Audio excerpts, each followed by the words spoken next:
जो अंतरात्मा परमात्मा से बात करती है वो बहुत रेयर मोमेंट्स होते हैं लाइफ में। किसी आने वाली घटना का पूर्वाभास 24 घंटे पहले होना शुरू हो गया था। एक सुबह 4 बजे अचानक मैं देखता हूँ कि एक लड़की आती है और वो आकर के कमरे में कफन टाइप का बोलेंगे उस पर जाके लेट जाती है और सफ़ेद चादर अपने ऊपर ओढ़ लेती है। तो शाम को 6-7 बजे मेरे को फ़ोन आता है किसी का, वो बोलते हैं कि वो जो मैडम है वो नहीं रही।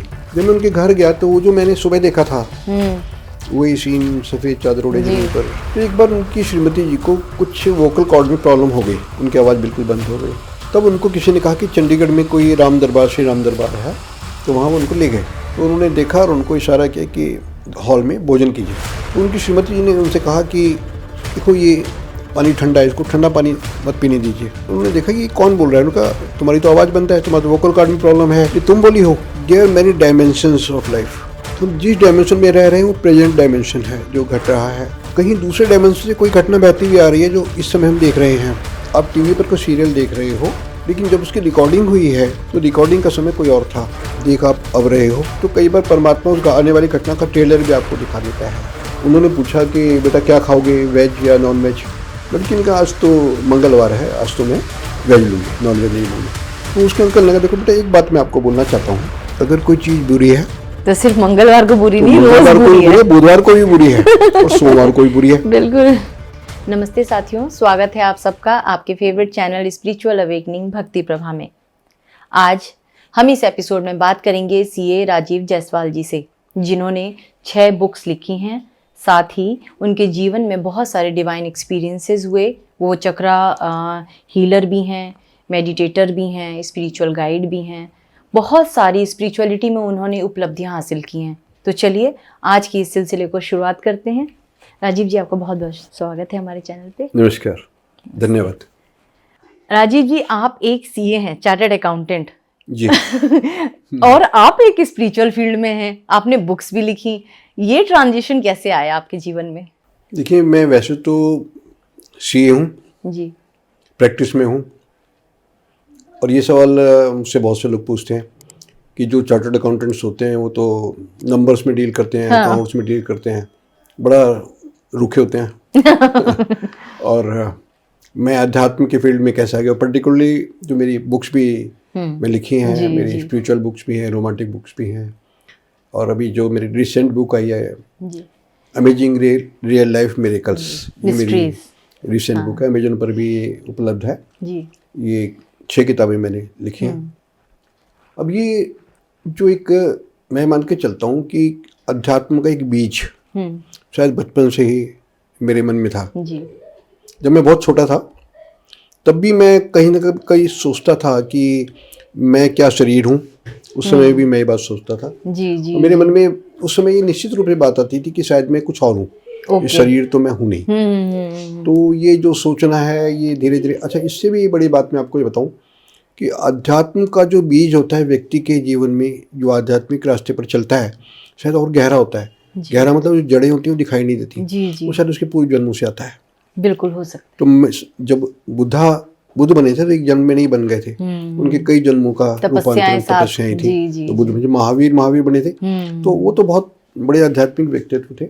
लेकिन किसी भी सामान्य व्यक्ति, जैसे कि मैं बहुत सामान्य व्यक्ति हूँ, तो हमारे जीवन में अगर आध्यात्मिकता आती है तो कहीं ना कहीं हमारे पूर्व जन्मों के संस्कार भी होते हैं। फिर मेरे माता पिता भी, जो माता पिता हमारे संस्कार देते हैं उन पर भी डिपेंड करता है, आपका परिवार कैसा है उस पर भी निर्भर करता है।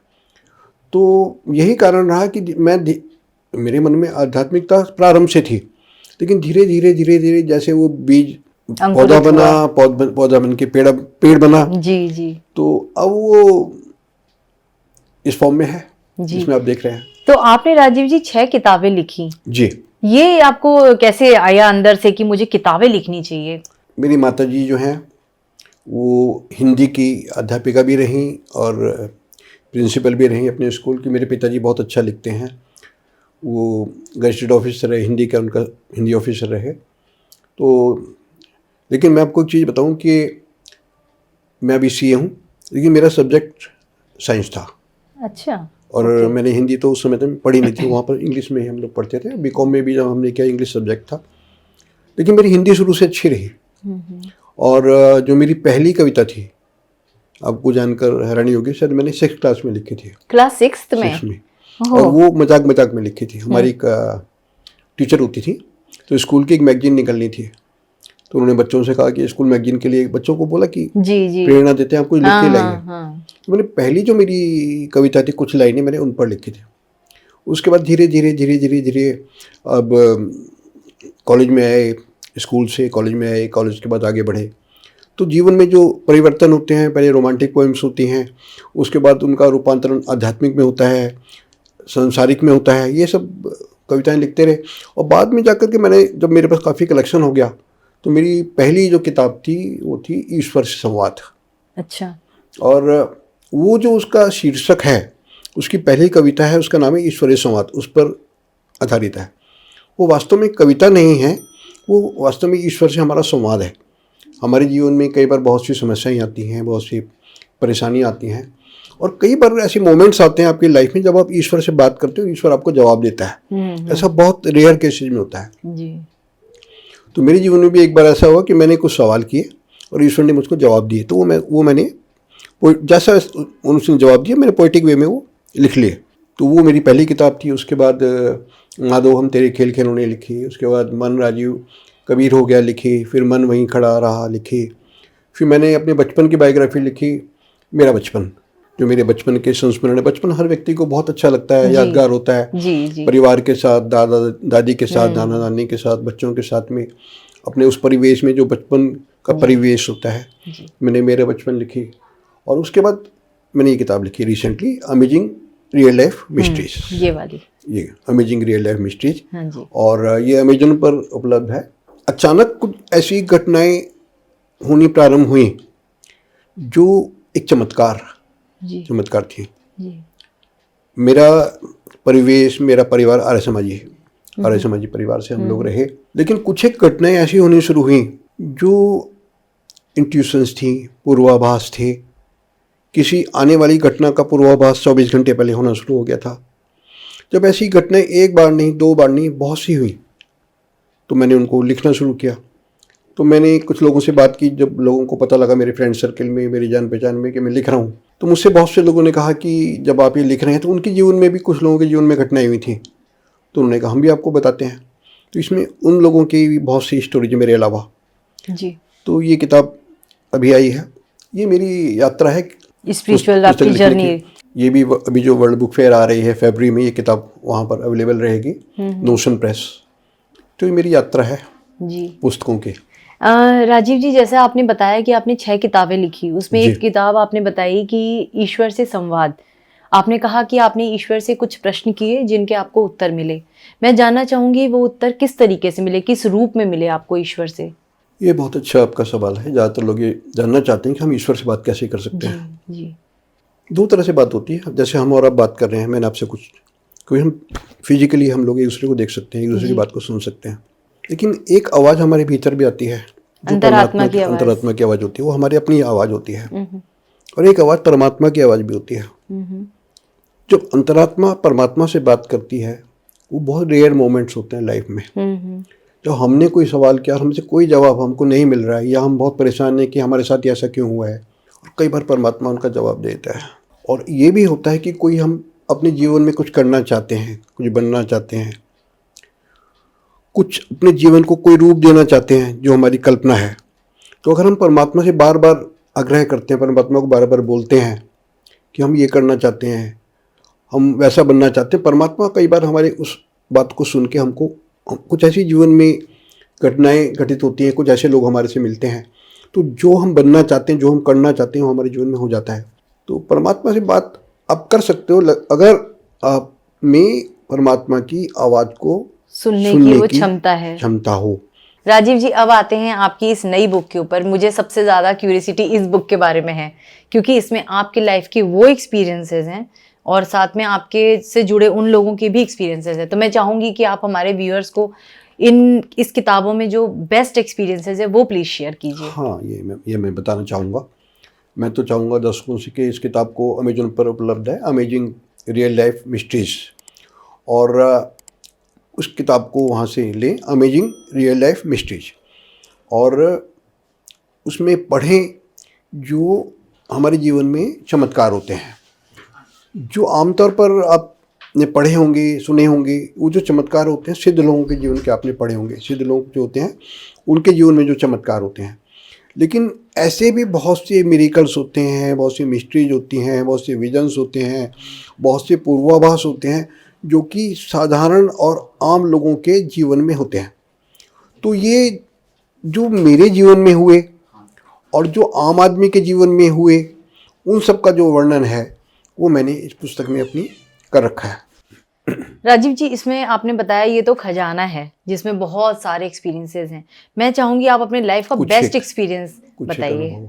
साइंस तो ये नहीं मानती है और ज़्यादातर लोग भी नहीं मानेंगे कि आगे आने वाली घटना को आप जान सकते हो जी, लेकिन ऐसा हो सकता है कि आप जाने में अनजाने में भविष्य की किसी घटना को जान जाओ जी। मेरे साथ तो जो हुआ, जैसे किसी मूवी का ट्रेलर आप देखते हो कुछ सेकंड्स का, और उसके बाद जब मूवी देखते हैं तो वो ट्रेलर उसमें वो फिल्म का भाग बन के आ जाता है। जी जी। मैंने ट्रेलर देखा और वो ट्रेलर देखा मैंने करीब 12 घंटे पहले, लगभग जो भी देखे मैंने। ठीक है। और मेरे साथ पहली बार ऐसा हुआ तो मेरे को ऐसा लगा था कि कुछ नया हो रहा है, कुछ ऐसा है जो अनहोनी सी अजीब सी बात है। मैं आपको बताता हूँ एक घटना जो शुरुआत हुई थी जिस चीज़ की। एक सुबह 4 बजे अचानक मैं कुछ देखता हूँ नींद में, सपने में, सपना नहीं कहेंगे उसको, विजन बोलेंगे। अच्छा। अचानक देखता हूँ कि एक लड़की आती है और वो आकर के कमरे में कफन टाइप का बोलेंगे उस पर जाके लेट जाती है और सफ़ेद चादर अपने ऊपर ओढ़ लेती है। ओके। तो मैं रूम में जाता हूँ और उसके चेहरे से वो चादर हटा के उससे पूछता हूँ कि अब नीचे क्यों लेटे हो, ऊपर लेट जाओ। तो वो हवा में उड़ जाती है।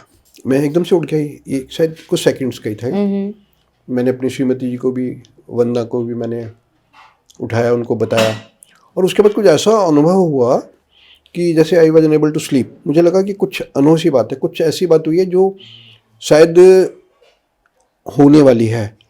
उसके बाद पूर्वाभास हो गया आपको। सुबह 4 बजे एग्जैक्ट सामने घड़ी थी। सुबह एग्जैक्ट 4 बजे दिन बीत गया। उस सुबह से पहले की जो रात थी, जो हमारे बच्चों का स्कूल था, इनकी जो टीचर्स एसोसिएशन की सेक्रेटरी थी वो मेरे से परिचित थी। उनका मेरे को फ़ोन आया था घर पर, काफ़ी देर बात हुई थी। तो उनसे मिलने की बात भी हुई थी कि किसी काम से हमें उनने अगले संडे को उनसे मिलना है।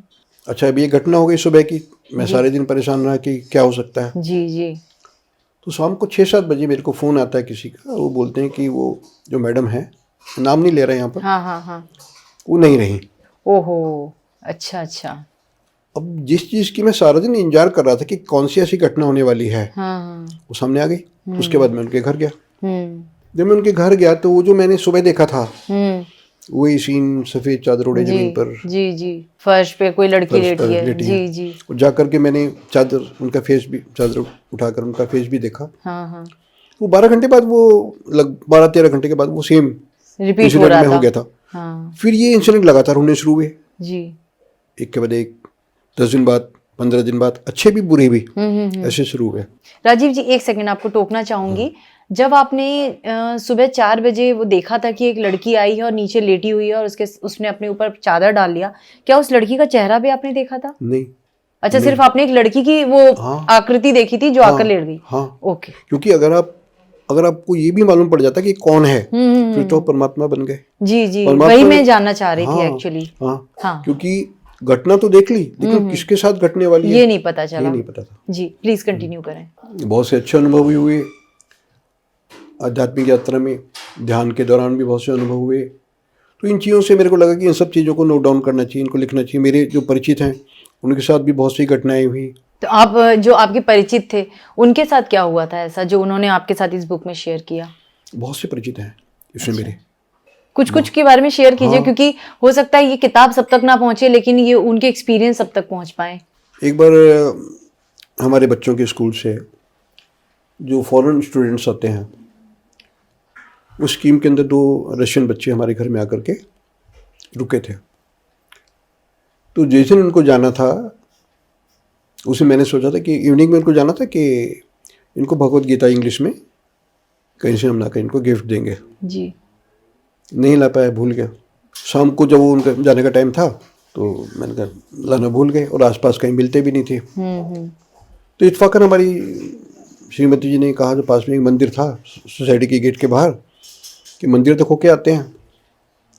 तो आप यकीन कीजिए कि हम सोसाइटी के गेट से बाहर निकले और 2 लेडीज इस्कॉन की हाथ में ओहो। भगवद गीता लेके बाहर खड़ी थी। जी जी, मैंने ऐसे। कई जगह देखे इस्कॉन के, वो सेल करते हाँ, हैं रात को भगवद 7 गीता। साढ़े 7 बजे हाँ उस समय खड़ी थी। कभी ना तो इतनी पहले रात नजर आई वहां पर, ना बाद में नजर आई। जी, तो मुझे लगा कि ये तो परमात्मा के भेजे हुए दूत परमात्मा के हैं। भेजे हुए दूत हैं। तो वो उन्होंने मैंने उनसे भगवद गीता ली और वो उनको मैंने दे दी, जो बच्चे उनको आए मैंने थे। दे दी। मैं आपको एक और अनुभव बताता हूँ। एक बार मैं ध्यान में बैठा था, दिन का समय था, अपने घर के अंदर एक रूम में बैठा था, रूम बंद था। तो ध्यान में बैठे हुए अचानक मेरे को ऐसा लगा कि मेरे सामने स्वामी विवेकानंद साक्षात 1 सेकंड के लिए, सेकंड का भी कुछ कम भाग होगा, मेरे सामने, आंखों के सामने आ गया। आंखें बंद थी लेकिन मुझे लगा कि मेरे सामने है। देखा मैंने बंद आंखों से। आंखें खोलने के बाद मैं कुछ देर हैरान भी रहा और मुझे लगा कि शायद ये भ्रम हो, मेरी मन का धोखा हो। फिर मैं कमरे से बाहर आया। बाहर आके मैं देख रहा हूँ कि जो मेरा ड्राइंग रूम है उस पर एक कार्ड रखा है, उसके मेज पर, टेबल पर एक कार्ड रखा है और वो कार्ड जो है उसमें स्वामी विवेकानंद की फ़ोटो बनी हुई है। That was invitation for some program of Swami Vivekananda. बच्चों से मैंने पूछा कि ये कब आया, तो उन्होंने कहा जब आप ध्यान में बैठे थे उस समय में कोई हमारी सोसाइटी में हमारे पड़ोसी थे, वो बैंक में मैनेजर थे, तो वो इस कार्ड को दे गए थे। तो मैं उसी समय उनके घर गया। उनसे जाकर मैंने कहा कि आप ये कार्ड देने आए थे? उन्होंने कहा हाँ। मैंने कहा मैंने तो जब आप कार्ड देने आए हैं उस समय मैंने ये अनुभव किया, प्रत्यक्ष बताया। तो उन्होंने पूछा क्या कैसा लगा? मैंने कहा इस तरह से था, फ्रॉम टॉप टू बॉटम मैंने उनको देखा और सैफरन कलर के उन्होंने चोगा पहन रखा था, नीचे शूज भी पहने थे, सिर के ऊपर पगड़ी पहनी थी। ऐसा बहुत कम होता है इसमें स्वामी विवेकानंद का कंप्लीट हो विथ शूज़। वो बहुत हैरान हुआ, मेरे को अपने अंदर कमरे में लेके गए। उसमें एक बहुत बड़ा पोस्टर कैलेंडर था जिसमें स्वामी विवेकानंद का पूरा वही तस्वीर थी, ऊपर से नीचे तक वही जो मैंने देखी थी। तो बोले कि देखिए हम तो स्वामी विवेकानंद के भक्त हैं, लेकिन आपने तो उनको साक्षात देख लिया। साक्षात देख लिया। मेरा माध्यम तो आप ही बने हो उनको दिखाने के। और एक इस पुस्तक में जो मैंने एक अनुभव डाला है, विवरण दिया है चमत्कार का, मिरेकल्स का। हमारे एक मित्र हैं नीरज शर्मा जी, वो रेडियो आर्टिस्ट भी हैं, टीवी आर्टिस्ट हैं, शॉर्ट फिल्म भी उन्होंने बनाई हैं। उनकी आवाज़ भी बहुत अच्छी है, बहुत अच्छा बोलते हैं। तो एक बार उनकी श्रीमती जी को कुछ वोकल कॉर्ड में प्रॉब्लम हो गई, उनकी आवाज़ बिल्कुल बंद हो गई। तो बहुत जगह उन्होंने दिखाया डॉक्टर्स को, लेकिन वो समस्या दूर नहीं हुई। तब उनको किसी ने कहा कि चंडीगढ़ में कोई राम दरबार, श्री राम दरबार है, वहाँ जो उनके गुरु हैं वहाँ आप उनको ले जाइए। तो वहाँ वो उनको ले गए। तो वो उनको गुरु जी के पास ले गए, उनके श्री राम दरबार के जो उनके महंत थे। तो उन्होंने देखा और उनको इशारा किया कि आप जा कर के जो उनका मठ था, मंदिर था, वहाँ हॉल में भोजन कीजिए। वो परिवार के साथ गए थे, बच्चे भी साथ में थे। तो वो बताते हैं कि जब वो भोजन कर रहे थे तो जो छोटा बच्चा बैठा था साथ में परिवार का, तो पानी पीने लगा जो ठंडा पानी था। तो उनकी श्रीमती जी ने उनसे कहा कि देखो ये पानी ठंडा है, इसको ठंडा पानी मत पीने दीजिए। तो एक पल तो उनको समझ नहीं, फिर उन्होंने देखा कि कौन बोल रहा है। उनका तुम्हारी तो आवाज़ बंद है, तुम्हारा तो वोकल कॉर्ड में प्रॉब्लम है, अरे हाँ। ये तुम बोली हो। तो वो भी हैरान हो गई, उनकी आवाज़ बिल्कुल ठीक थी। हाँ। फिर वो अंदर दोबारा गए गुरु जी के पास, तो उन्होंने कहा कि ठीक है अब जाओ। तो ये चमत्कार है, बहुत बड़ा चमत्कार था जी। कि उन्होंने सिर्फ इशारा किया कि आप जाके खाना खाइए, नाश्ता कीजिए। वो जो प्रसाद उन्होंने लिया, वो प्रसाद लेते लेते ही वो आवाज़ आ गई वापस, आवाज़ उनकी बिल्कुल ठीक हो गई। तो कई बार हमारे जीवन में ऐसे बहुत सी घटनाएं होती हैं जो हम चमत्कृत रह जाते हैं। हमें बहुत हैरानी होती है कि ये जो इंसिडेंट्स हुए हैं ये क्या हैं। रोज़मर्रा की घटनाओं से हटके होते हैं, ये नॉर्मल नहीं होते, नॉर्मल होते हैं जी। तो इन्हीं घटनाओं का जो विवरण है, बहुत कमाल की बुक है। मुझे लगता है जो लोग कहानियाँ पसंद करते हैं सुनना, या सत्य घटनाएं सुनना पसंद करते हैं, देखना पसंद करते हैं, पढ़ना पसंद करते हैं, उन्हें इस बुक में बहुत सारा खजाना मिलेगा। क्योंकि मुझे तो सुनकर काफ़ी अच्छा लगा, 2-3 इंसिडेंट जो भी मैंने सुने, और ऐसे और बहुत सारे अनगिनत इसमें चमत्कारी आपने चीज़ें लिखी हैं, एक बार तो पढ़ना बनता है। अच्छा आप बताइए राजीव जी, जो ये घटनाएं होती हैं जीवन में, जो कई लोगों के चमत्कार होते हैं, इनके पीछे लॉजिक क्या है? कुछ ही लोगों के जीवन में होती है ना, सबके जीवन में नहीं होती। देखिए, ये होता तो कुछ लोगों के, आभास तो कुछ लोगों को ही होता है, सबको तो नहीं होता। और संसार में ऐसे बहुत से लोग भी हुए हैं जिन्होंने भविष्य बताए हैं, बड़े सही भविष्य बताए हैं, ना केवल मनुष्यों के बल्कि उन्होंने सारे संसार का भविष्य बताया है, जिनमें किरू हुए हैं, नोस्ट्राडामस हुए हैं, जी जी, और एक महिला भी हैं, वेंगा बाबा वगैरह, बाबा वेंगा, जी जी, उन्होंने भविष्य बताए हैं जी। और जब घटना हो जाती है तो हमको पता चलता है कि जैसा ऐसा घटना होने के बाद आमतौर पर पता चलता है जी। कुछ तो पोएटिक लैंग्वेज में है, कुछ ऐसे लैंग्वेज में कि होने के बाद पता चलता है कि जो लिखना चाह रहे थे, जो वो कहना चाह रहे थे, वो ये था, वो ये घटना थी। तो कुछ ऐसा होता है कि एवरीथिंग इज प्री डेस्टाइन्ड, चाहे वो मनुष्य का जीवन हो, चाहे वो किसी राष्ट्र का जीवन हो, या विश्व के बारे में जो घटनाएं हो, वो सब कुछ कोई ऐसी ईश्वरीय शक्ति है, कोई ऐसी इंटेलिजेंट पावर है, वो सब कुछ पहले पूर्व निर्धारित कर देती है। हम लोगों के जीवन में भी जो बहुत सी घटनाएं होती हैं, मनुष्य का जब जन्म होता है तो कहा जाता है कि जन्म के समय से ही उसका सारा जीवन निर्धारित होता है। हुई है वही जो राम रचि रखा। जो राम ने रचा होता है, जो राम ने लिखा होता है, जो परमात्मा ने निर्धारित किया होता है, हमारे जीवन में वही होता है जी। अब ये घटनाएं तो निर्धारित तो हैं, लेकिन कुछ घटनाएं हमको होने से पहले मालूम पड़ जाती हैं। इसका रीज़न जो मैं समझता हूँ वो ये है कि there are many dimensions of life. अब हम किस डायमेंशन में रह रहे हैं, हम जिस डायमेंशन में रह रहे हैं वो प्रेजेंट डायमेंशन है जो घट रहा है। कहीं दूसरे डायमेंशन से कोई घटना बहती हुई आ रही है जो इस समय हम देख रहे हैं, लेकिन यही घटना, यही इंसिडेंट जो किसी दूसरे डायमेंशन में पहले घटित हो चुकी है जी। जैसे आप टीवी पर कोई सीरियल देख रहे हो, इस समय देख रहे हो, लेकिन जब उसकी रिकॉर्डिंग हुई है तो रिकॉर्डिंग का समय कोई और था, देख आप अब रहे हो जी।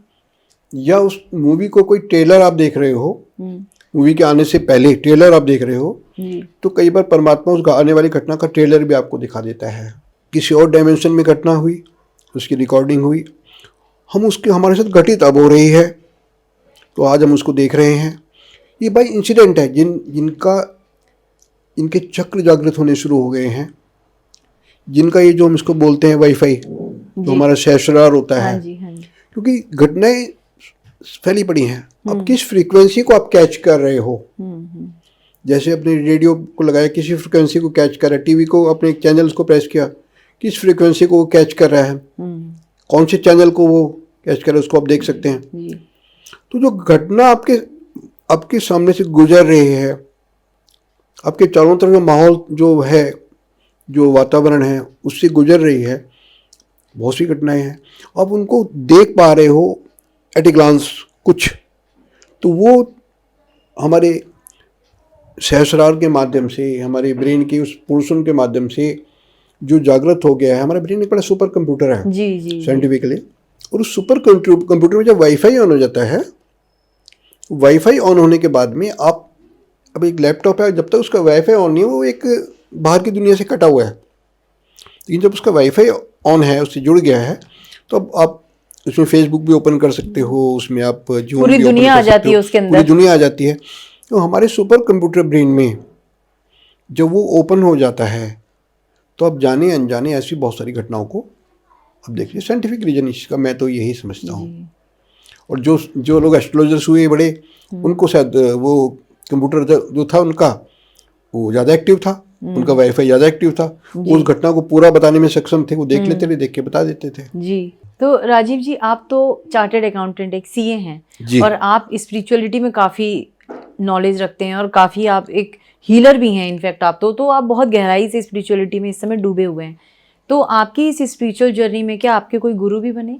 हमारे जो अध्यात्म में, हमारे धर्म में भी कहा जाता है कि गुरु का होना जरूरी होता है, लेकिन मेरा कोई गुरु नहीं है।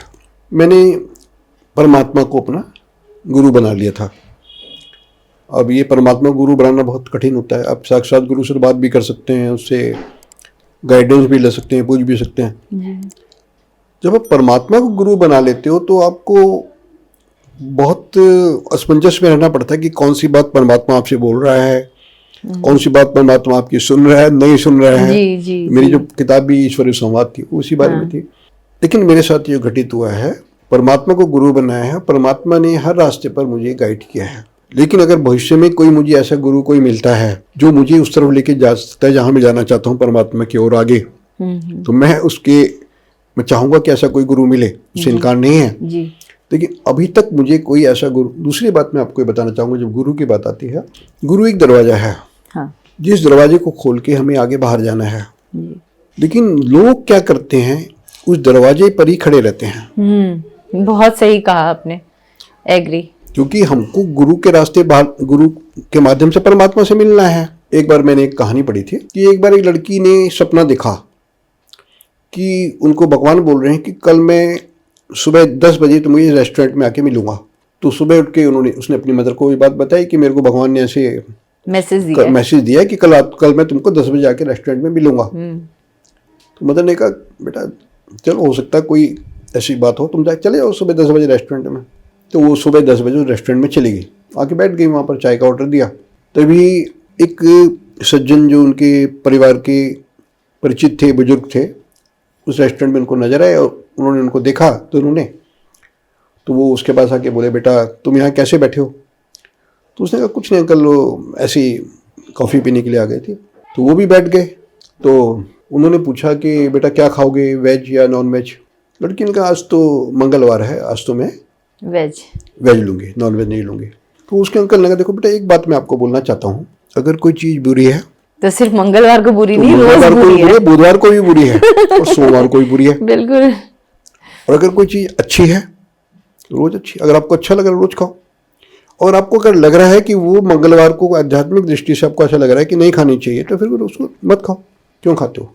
फिर वो लड़की ने बात सुनी, घर पर गई तो माँ ने पूछा कि कोई मिले थे? उसने हाँ मिले थे। तो क्या बात हुई? उन्होंने बताया। उनकी माँ ने कहा देखो बेटा तुम्हें भगवान ने एक मैसेज दिया है कि ये जो कोई चीज़ अगर बुरी है तो हमेशा के लिए बुरी है, यानी कि किसी एक दिन बुरी है और एक दिन अच्छी है। ये परमात्मा का संदेश होता है जो कई बार किसी और के माध्यम से हमको मिल जाता है। राजीव जी, आज संयोग की बात है कि आज हम ये रिकॉर्डिंग कर रहे हैं और आज योग दिवस भी है। जी जी। इस पर आज कुछ मैसेज हमारे व्यूअर्स के लिए। योग का अर्थ है जुड़ना। अगर हम योग करते हैं, ध्यान करते हैं, तो हमारे जीवन में जो जुड़ता है। योग का अर्थ सिर्फ ये नहीं है कि आप सिर्फ फिजिकल आपने एक्सरसाइज करी, कुछ आपने योगा किए, वो हो गया। योग का अर्थ बड़ा गहरा है। योग का अर्थ ये भी है कि अपने मन को भी साधना, अपनी आत्मा को भी परमात्मा से जोड़ना, योग करना। अपने मन को अपनी सोल से जोड़ें, अपने आज्ञा चक्र को एक्टिव करें, जागृत करें योग के माध्यम से। और हम जो हमारी आत्मा है उसकी आज्ञा को सुने, ना कि अपने मन की आज्ञा को सुने। तो हमारा जीवन ज़्यादा सुचारू रूप से चलेगा। मैं हर व्यक्ति को योग जो है रोज करना चाहिए। बहुत सुंदर मैसेज आपका राजीव जी। आज आपसे बात करके, और मैं सच बताऊं, इस बुक में जो आपने जो ट्रू इंसिडेंट्स लिखे हैं, अभी जो भी 3-4 इंसिडेंट्स आपसे सुने, बहुत अमेजिंग थे। बहुत ही मतलब कहेंगे कि कई बार विश्वास नहीं होता है कि ऐसा हो सकता है, लेकिन आपने लिखा है और कईयों के जीवन में घटा है। चमत्कार होते हैं, और आज से नहीं सदियों से हमारे ऋषि मुनियों की भी हमने कई चीज़ें जब पढ़ी हैं, देखी हैं, तो होते हैं। और हमारे सौभाग्य की बात है कि हमें इतनी अच्छी पुस्तक आपके द्वारा मिल रही है। तो मैं व्यूअर से यही कहना चाहूँगी कि अगर आपको भी अपने जीवन में उस सत्य परमात्मा को और गहराई से जानना है, समझना है, तो ऐसे जो सत्य अनुभव होते हैं उन्हें हमें पढ़ना चाहिए, उन्हें सुनना चाहिए। उससे हमें प्रेरणा मिलती है और हमें सही मार्गदर्शन मिलता है कि हमें क्या करने से क्या प्राप्ति हो सकती है। राजीव जी, आपका बहुत बहुत धन्यवाद। आज आप हमारे प्लेटफॉर्म पर आए, आपने अपने अनुभव हमारे साथ साझा किए। मुझे लगता है कि हमारे दर्शकों को भी आपके अनुभव जरूर पसंद आएंगे। तो दर्शकों, ये आज थे हमारे साथ राजीव जायसवाल जी, जिन्होंने अपने जीवन के बहुत सारे प्यारे सत्य अनुभव हमारे साथ साझा किए। ये चक्रा हीलर भी हैं। अगर आपको लगता है कि आपके भी चक्रास को आपको अलाइन करवाना है, बैलेंस रखना है, आध्यात्म में आगे बढ़ना है, राजीव जी से कोई गाइडेंस चाहिए, तो इनकी डिटेल हम अपने वीडियो के डिस्क्रिप्शन बॉक्स में शेयर कर रहे हैं। आप वहाँ से इनसे कॉन्टैक्ट कर सकते हैं डायरेक्ट। हम फिर जल्द मिलेंगे आपसे एक और नए सत्य अनुभव के साथ। तब तक अपना ख्याल रखें, परमात्मा से जुड़े रहें। धन्यवाद।